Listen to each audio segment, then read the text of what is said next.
আসসালামু আলাইকুম, welcome back to my channel. কেমন আছেন আপনারা সবাই? আশা করি আল্লাহর অশেষ রহমতে কাছে দূরে যে যেখানে আছেন সবাই ভালো আছেন। আমরাও আল্লাহর অশেষ রহমতে ভালো আছি। প্রতিদিনের মতো আরেকটি ব্লগ শুরু করলাম। এই যে সকালবেলা থেকেই আজকের ব্লগটি শুরু করেছি। ছেলেকে নিয়ে আজকে কোচিংয়ে দিতে যাচ্ছি। আজকে স্কুলে যাবে না, আজকে পবিত্র শবে বরাত। ছেলের কোচিংয়ে দিয়ে এসেই বাকি কি কাজ করি সেগুলো আপনাদের সাথে শেয়ার করার চেষ্টা করব। আশা করি আজকের ব্লগটি আপনাদের কাছে ভালো লাগবে।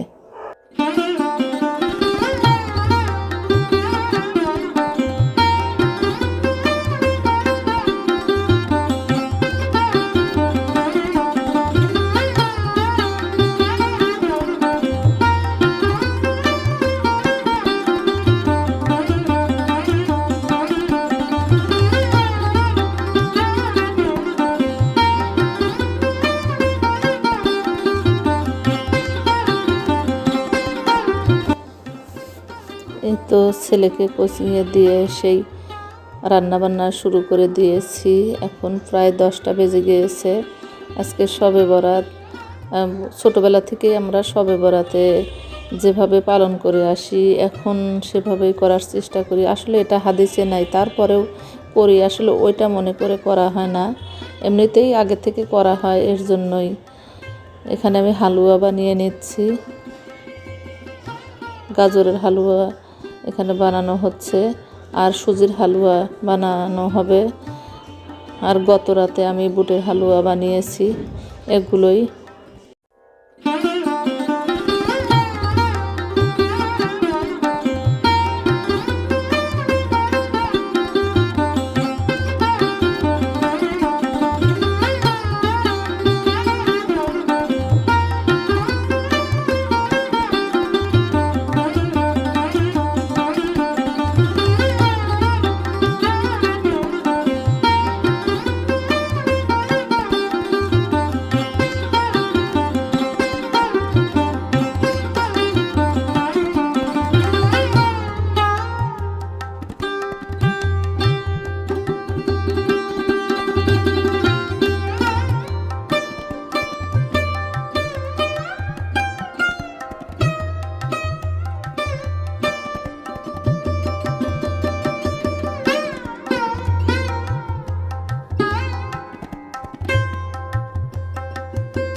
একটু বেশি করেই সব কিছু রান্না করা হচ্ছে আমাদের আশেপাশে প্রতিবেশীদের দিব এর জন্য। আসলে ছোটোবেলায় এভাবেই দেখতাম আমার মা করতো, এখন আমিও চেষ্টা করি। এই যেখানে সুজির হালুয়া রান্না প্রায় শেষের দিকে, গাজরের হালুয়া এখনও হতে বেশ কিছুটা সময় লাগবে। গাজরের মধ্যে পানি থাকে, এর জন্য শুকিয়ে নিতে হবে।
এদিকে হালুয়া রান্না তো শেষ, আর এখানে যে মাংস রান্না করে নিচ্ছি, মশলা কষানো হচ্ছে। মশলাটা ভালোভাবে কষিয়ে নিয়ে এরপর মাংস দিয়ে দিচ্ছি।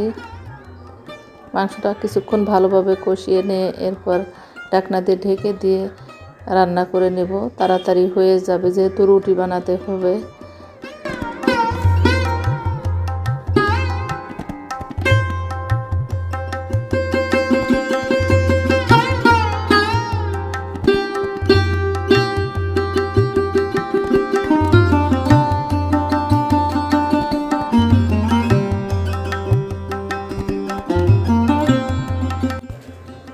সব রান্নাই শেষ, এখন চাউলের রুটি বানিয়ে নিচ্ছি। আমাকে সাহায্য করছে আমার হেল্পিং হ্যান্ড, ও বানিয়ে দিচ্ছে। আর এই যে আমি রুটিগুলো সেঁকে নিচ্ছি।